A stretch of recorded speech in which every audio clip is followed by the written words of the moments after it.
And just a warning for those of you who don't feel very comfortable in your L2, L2 meaning English or L2 meaning Japanese, it depends.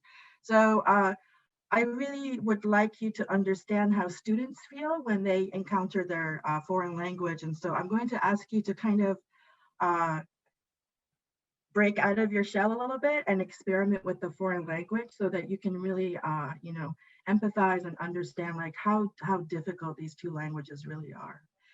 I'm going to go ahead and switch over to the next slide. I do some funky stuff with PowerPoint because I'm just kind of like, this is maybe my second presentation online. I've been a trainer for about 17 years and I've been really hands-on, and my technique or training technique is really like just very interactive. And so I had to really adjust a little bit to get online. So please bear with me. I am a little bit nervous. Um, so I do belong to an English consulting company called Global Language Institute. However, I was in Eikaiwa for about 18 and a half years. So my experience just is all over the place. I've dealt with infants up until IT business people. So I think it really does give me a very good understanding of how language is actually used in the real world. So I don't want to talk too much about myself because actually there's an exercise that tells you a little bit about myself. So this is the title of my presentation. So using learners L1 and prior knowledge in phonics activities. Okay. Okay. So in this session, I'd like to talk about the following, hopefully with time, with a little bit of a time crunch. So I'd like to do a little bit of introduction. I think it's really important to recognize our own language history before we study language itself. And then the first couple of activities will be basically kind of maybe a new approach to understanding how learners, especially like in upper elementary school, junior high school, and perhaps maybe like with high school students who are maybe at the lower end, how you can implement some of these ideas. Obviously, you'll probably have to adjust it according to your classes, but obviously we're all practitioners. So hopefully you can take some of these ideas, ask me any questions after the presentation, and hopefully I can help you with that. And then I have some final thoughts at the end. Okay, so this is where we're going to annotate. So I'd like to know about your history. So first, before we go out into the breakout rooms, I'd like you to please annotate. You can use any feature. You can use, like, for example, the text. You can draw your reactions, but I have stars on these because actually these all apply to myself. So for example, if you have like a level 3 or above for your Japanese proficiency test, then please stab it there if you've lived in Japan for more than 10 years. And then if you don't really feel comfortable using the annotate button, then go ahead and feel free to write down the numbers in the chat box, just so that we have an understanding of like where the balance is with our learners. Oh, I love the hearts. Okay, so I'm starting to see a pattern here. Okay, so we actually have a lot of people like who are quite good in Japanese and then who've lived in Japan for a while. So for those of you who have all this experience, this will probably just be a review. And then hopefully for those of you who may not be as exposed to your L2, which is Japanese, hopefully that will give you a better understanding of how students are feeling too. Okay, are we good? Can we move on then? Okay, so now I'm going to ask you to please, okay, so this is about your language histories, and then I'm going to move on to the next part. Okay, so this is Japanese. So what I'm going to do is I'm going to ask you to go into your breakout rooms. Obviously, those of you who are Japanese, you're at a really big advantage. Those of you who have a very good understanding of Japanese, what you can do is you can help those understand how to read this. But try not to read it for them. Try to help them find certain patterns. I think some things are repeated. So I'm going to ask you to go into your breakout rooms now, okay? I don't care what language you use. I believe in translanguaging. So if you want to use English and Japanese to negotiate meaning, that's no problem for me. So I'll call you guys back in about 3 or 4 minutes.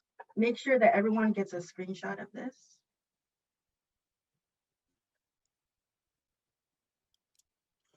Okay. Are we good? Okay, so then we're going to take you to your breakout rooms and it's going to be random.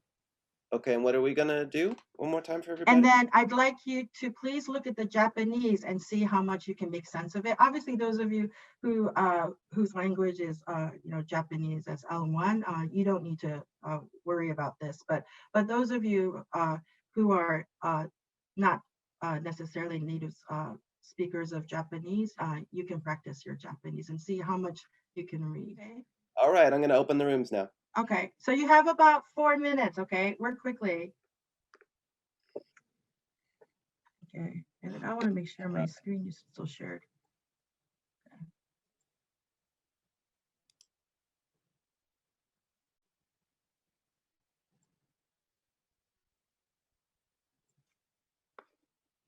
Okay, are we all back? I think so. Okay, great. Okay, then I'd like to ask those of you who tried to read the Japanese, can you tell us how you felt? Didn't make sense to me at all. Yeah, yeah. I could read the cut. There are some simple katakana that I could figure out easily. Yeah. But there were some katakanas I just struggled, like, and then once I was able to read it, like, it didn't make sense in terms of context. Like, for number 5, I was able to read Michigan. My group mates helped me with that. This is daigaku basically, but it didn't make sense, like piano performance as a major. What does that mean? So even in like your L1, right? They're like, what is that? What is that? Yeah, exactly. Yeah, exactly. Any comments from the Japanese side? So those of you who helped those read the Japanese, can I hear from one of you? What kinds of clues did you give them to kind of decode the language? My group mates actually helped me with figuring out what piano was, because initially I read number 5 as pan flute. Oh, okay. Right, and then they said no, it's easy. It's a more familiar instrument. I go, there we go. It's piano. Yeah, well, katakana is hard. Like, yeah, I have a lot of friends who struggle with katakana. I struggle writing katakana, so I understand that too. Yeah, very good. Okay, so now, I mean, obviously for those who understand Japanese, reading the English is going to be easy, right? Because you already have the prior knowledge, because you've already been given the meaning here. Okay, so Mike, tell me, or anybody else who can read the English, how do you feel now? Is this translated from Google Translate? No, it's just in note form in English. Yeah. Okay.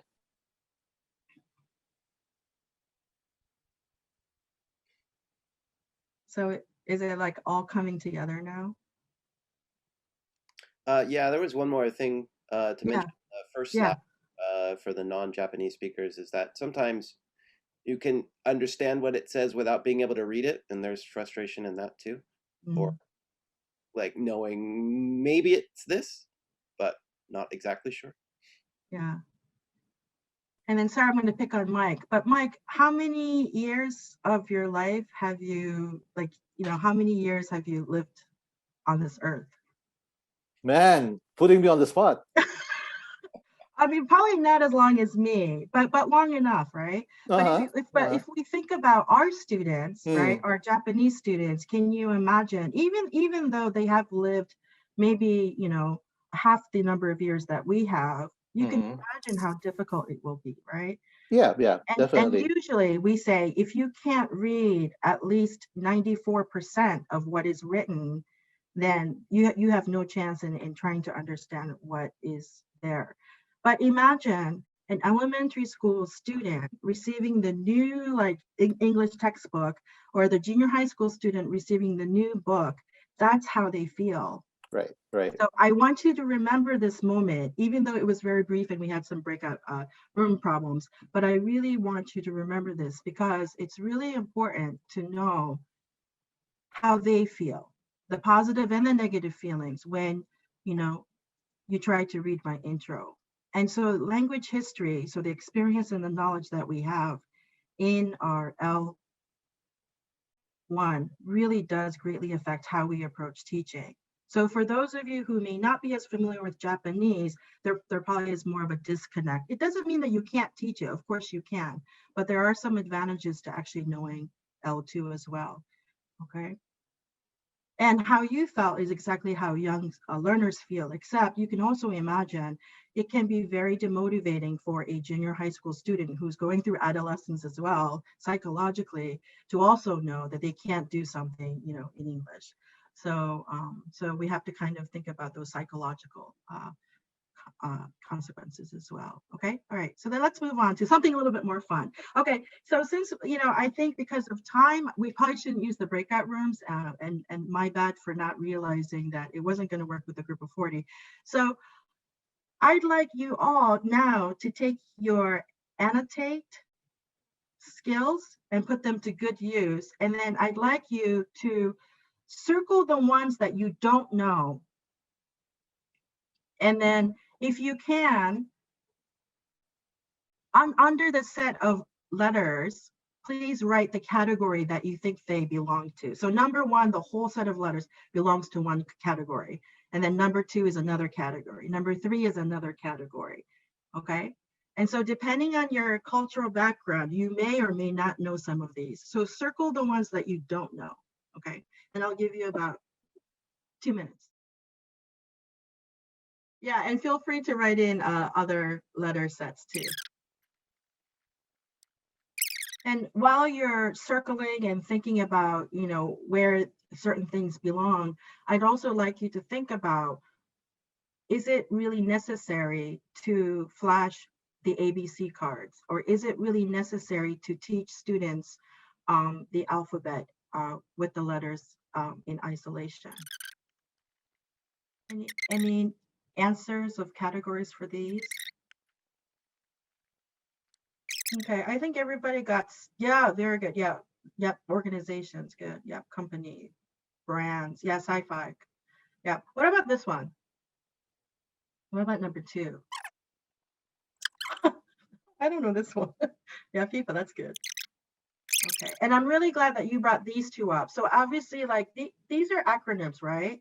So like you read the letters as the names of the letters, and then these, it's not EABBA, right? It's ABBA, or it's not like FIFA, we say FIFA, right? Okay.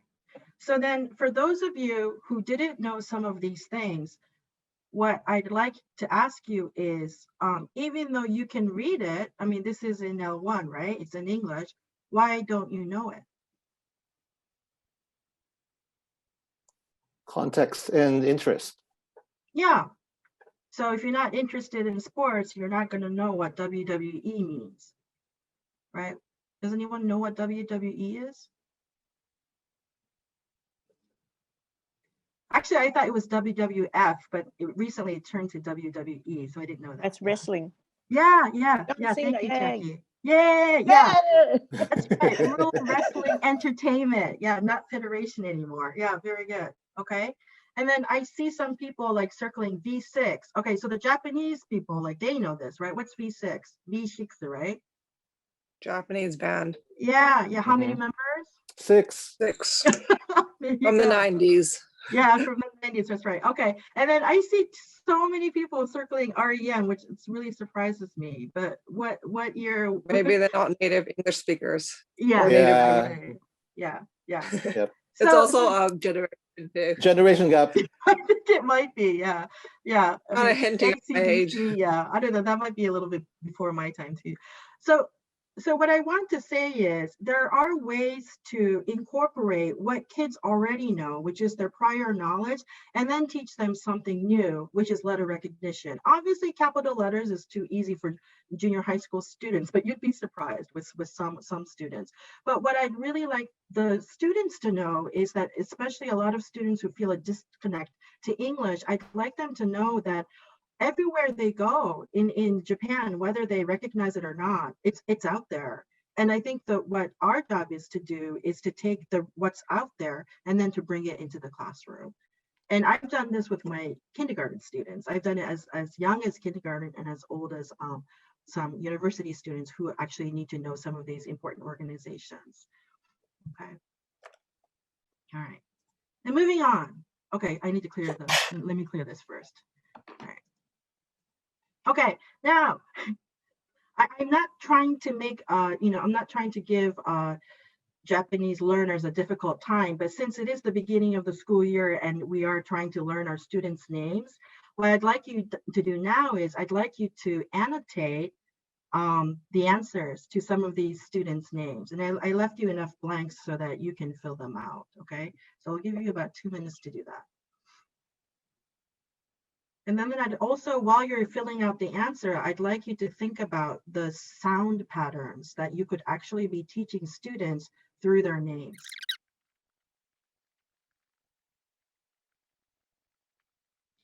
And I think one of the difficult things that we as teachers encounter is we have difficulty remembering some of their names because they sound so similar sometimes. If you know the kanji, then maybe not, but the kanji is sometimes very difficult to read as well, especially their first names. Okay, so now you have the idea. Do you think that students would be able to do this for the first time? Okay, now let me propose something else. Thank you for your participation on this slide. Okay, I'm going to show you another one. How about this one?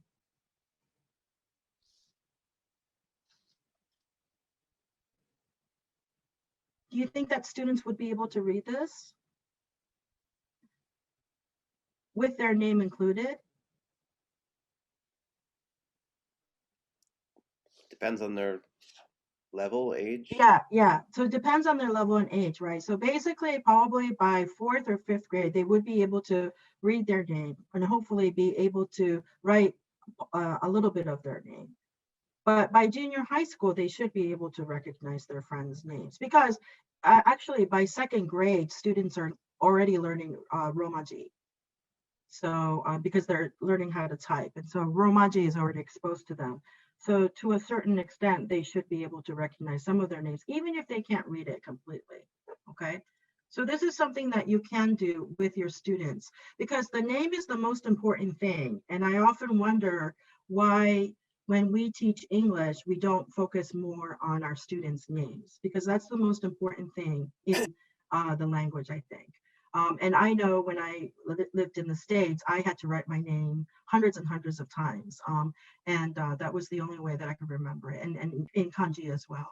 So what I'd like you to do now very quickly, just because of time, is take 1 minute to circle all the patterns that you see in the names. What kind of patterns do you mean? So for example, like Maomi, me, right? Hitomi, so you can circle that. Yeah, Hitomi, yeah. And Omi is okay as well. There are actually like a lot. Okay, thank you. Okay, so now that you've circled some of the familiar patterns, once students have done this, then they can go back to the fill in the blank. And then they can start writing their friends' names. It's the best way for teachers to also remember their students, but also for students to remember their peers' first names, because first names are not usually used anyway. But through that, they can actually learn things like the blends, right? Sh, k,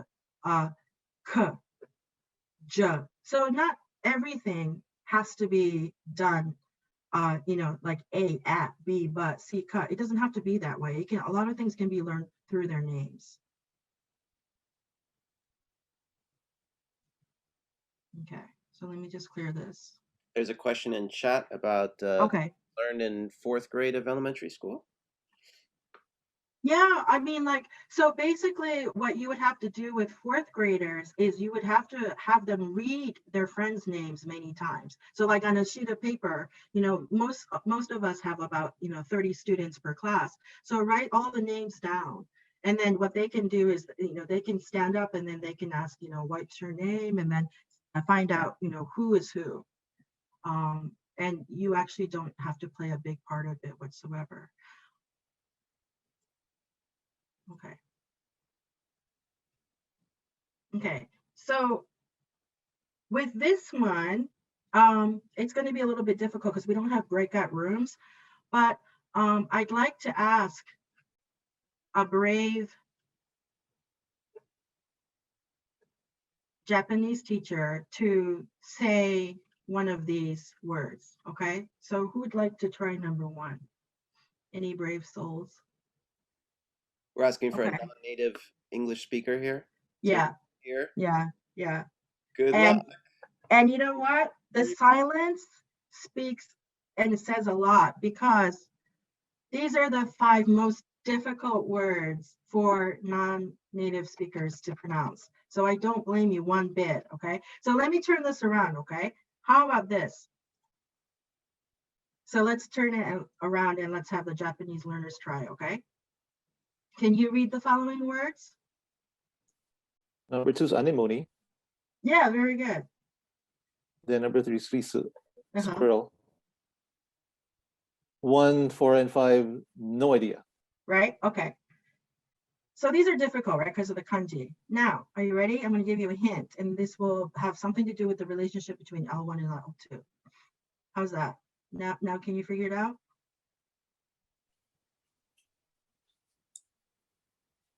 Number 5, GB in Koka.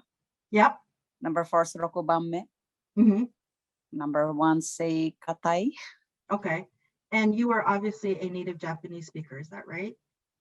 I'm not a native Japanese speaker. You're not? Well, then I'm your not. Japanese is very good. Yeah, very I'm good. Filipino. Excellent. Yeah. Oh, really? Wow. Okay. Well, then can I ask you a question? How were you able to figure that out? Because living for a long time here, I've become familiar, of course, with like Rokubanme. Like, yes. Especially and the like Jibika, here, right? I always go to Jibika. Oh, So good, I'm sure good. that's a GB. Like, That's but right. That's right. I don't know what is the Inkoka. Uh-huh. I can just guess it's GB. And the number 1 is Sei. Yep. I've and Seika. Uh-huh. I have seen that, but I don't know the Seika Tai. Yeah. The whole word, good. I don't know. Yeah. Something And actually, like that. I'm so glad that like you gave us that feedback because I think you clearly have shown us that unless it's something that's part of your daily life or it's something that like you have been exposed to before, there is no way that you would be able to read that, right? Yeah. And actually that's the point is that there is such a disconnect between English and Japanese that it's quite unrealistic to think that learners can just approach English from L2, which is English.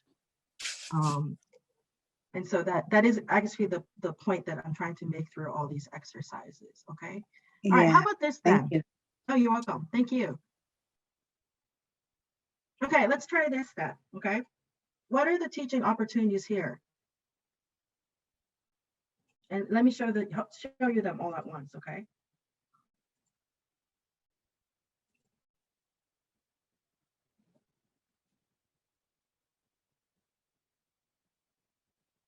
And then, yeah, feel free to annotate your answers.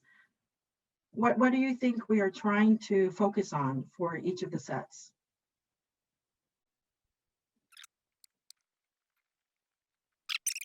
Number 2 is food. Yeah, good. And then just a little bit of a hint here, sound patterns. So if you think of, yes, thank you. Good, Chris. Yeah. So good.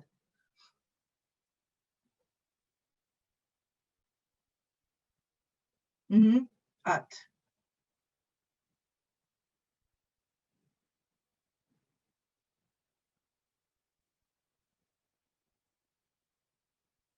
Good. Yeah, and this one we can talk about she and the, right? Yeah. Oi. Yeah, good. You all got them. Yeah, very good. Okay. So there are two things that we can do, right? We can already use the words that they are familiar with and then teach them the sounds so that we can link the two. Are we going to continue doing that? No. But initially, when you first expose them to something, we should use words that they already know. And then sometimes you probably don't even need to write it. Sometimes you can just say it. Shinjuku, Shinagawa, Shimokitazawa, Shimane. What's the sound that I'm trying to teach you guys? S. And then you can write it on the board to get them more aware of the sound. But for things like spicy, herishi, right? Obviously, there's a pronunciation difference here. And the best way to get kids to recognize that the way that we say it in English and the way that it's said in Japanese, because it's a loan word, that already itself is a very big, It's a very big influencer in terms of helping them recognize that, okay, in Japanese we say she, but in English it's going to be fi. And that's already a pattern that they can learn on their own, just through exposure. But I think the problem is when we're teaching phonics, sometimes we don't place a lot of emphasis on repetitive sound patterns. And I know that having studied in the States, for example, if you've read books like Dr. Seuss, however controversial he may be right now, but Hop on Pop, and many of his other books, the reason why, kids enjoy reading them is because it's fun to be able to say these in repetition. But the discovery is also fun as well, because you discover it because you already know the Japanese and you don't have to spend time telling them, oh, this is what it means, and then flashcards that way. Okay. All right, so then moving on.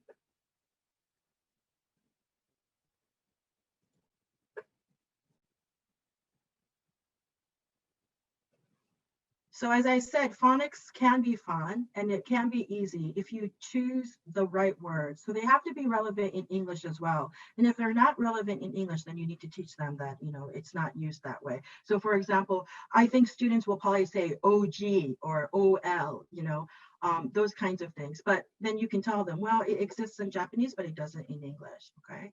But the steps are important. So we often talk about the 4 skills. So before you get them speaking, make sure that they can, hear it, because they need plenty of examples of hearing it and then to be able to produce it. And then before they write it, they have to be able to read it as well, okay? And then we often say this, but yeah, it's not worth teaching. A word is not worth teaching unless we teach the meaning of it, because it will soon be forgotten. And I think that's why kids, when they study words from the textbook, because it's not in context or because it's not meaningful, they tend to forget it quite quickly. Okay, so I'm jumping the gun here because actually I want to do another presentation, but we often talk about phonics being very important, but at the same time, when we're teaching phonics, we also have to be working on sight words, because a lot of words that eventually become sight words can also be phonetically discovered.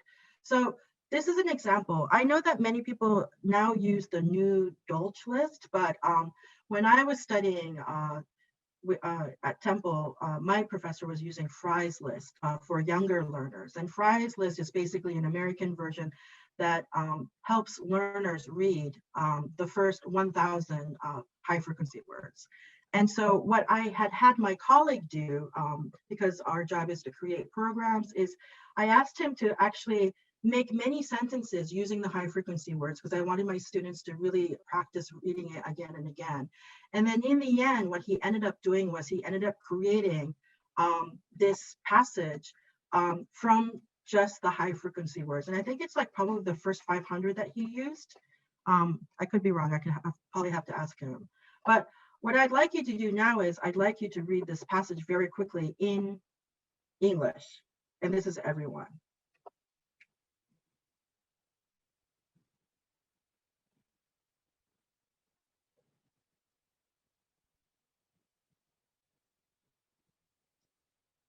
Okay. And then for those whose first language is Japanese, I'd like you to read it in Japanese as well.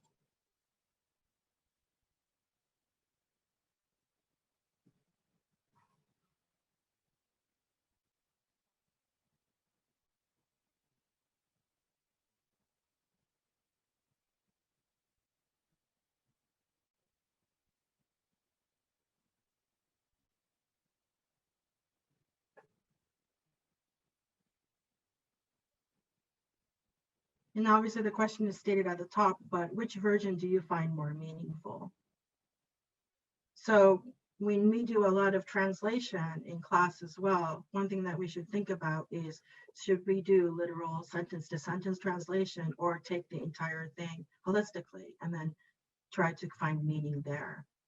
And that's essentially what I'm saying with phonics as well, is that we should be taking students' prior knowledge and taking their L1 and using it to their advantage, because there is such a huge gap between English and Japanese. Okay, all right.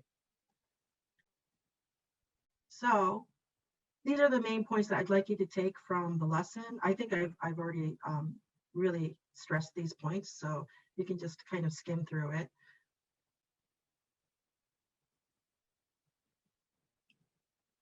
And one thing I think that we need to do, I know that we all come from very different teaching backgrounds, but if you are coming from schools, I think that it is important for Japanese English teachers and ALTs to work together, because we do have the best of both worlds.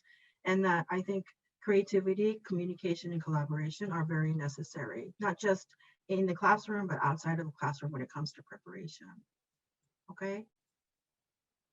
So thank you very much for your active participation. Sorry about the breakout rooms. There is a survey here. I think I can probably copy this and then post it on the chat.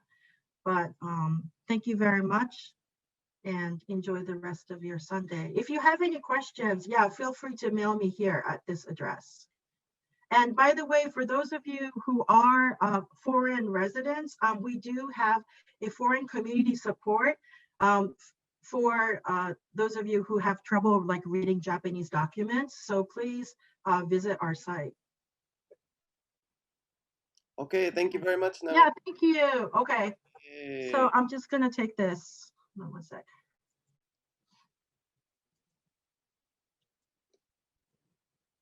Okay, put it into a chat message. Yeah. As she's doing that, does anyone have a question? Please unmute yourself and go ahead and speak. Lots of thank yous coming through the chat. Oh, good. Okay. You're welcome. I'm sorry I didn't go as smooth as I thought it would. All right. Okay. Learned a lot. Thank you. Great. Wonderful. Thank you. Okay. Is that good? Else with comments or questions? Okay, that works. Yeah, thank you so much for your participation. Okay. Here is the Google document form there that she shared. Okay. Thank you. Thank you. I'll just add yeah, go ahead. So about using the two languages and the students' names and stuff, I think a huge challenge for the kids, especially the elementary school kids, well, kind of coming to an understanding that Romaji, reading their names, realizing that's actually Japanese and not quite English, and bridging the gap and assuming, and that I think they need to, well, helping them go beyond that, oh, I can read this, or I understand what that is, but then also seeing that what actually works in the English world. And moving on from English, you mentioned about, well, some of the phrases that don't translate over, that are actually, you know, Japanese created words that use English type of phrases, like the acronym, not acronyms, but I don't remember which ones you mentioned. Anyway, and, assuming that it doesn't, and understanding how that whole thing is, that's really, really challenging, I think, for students. Yeah. And you know, it's funny because like while I was like, you know, kind of preparing for this presentation, I was thinking back to all the experiences that I've had with my learners, and the only one impressionable like experience I remember is when I was flashing these noun cards. My students kept saying it like with an Americanized accent, because I remember teaching them in class, like, my name is Namiko, but in America it would be Namiko. So then your name would be Keisuke and your name would be like Shunta, you know. So they were laughing and stuff. And so finally, when I was like flashing all these noun cards, like one kid said, a haburashi, which is a toothbrush, but there he was trying to Americanize the word, or he would be like a jagaimo, which is a potato, but he would be saying it with this Americanized accent. So the thing is, it's interesting to me because when I hear foreigners saying names of places in Japan, sometimes I don't understand what they're saying because they say Tokyo or Kyoto, right? So it's the same thing that's happening with our Japanese learners, and then of course the foreign Japanese learners that are coming to the country. So I think that like it's a really good like cross-cultural experience in the classroom when ALTs and like Japanese like students work together. And then for the Japanese teacher, who is the the one who is teaching them like not just English, but teaching it in the L1. I think the problem is, especially with elementary school teachers, they don't have as much English as, let's say, junior high school teachers who are licensed English teachers. So a lot of them are kind of panicking because, especially with the new textbooks that are coming out. But what I want to say and reassure them is they have plenty of skills and they have plenty of different connections that they could be making with their L1, and then leave it up to the ALT to come up with those things that are very, cultural based. Because, as much as maybe yeah, sorry, yeah. So that's it. But anyway, yeah, I hope to have another session about high frequency words. And then also I have a session with Gifu Jalt about CLIL. So please come and join me there too. But thank you so much for your attention. See you. Okay. Thank you, Namiko. Yeah, Thank no problem. Thank you.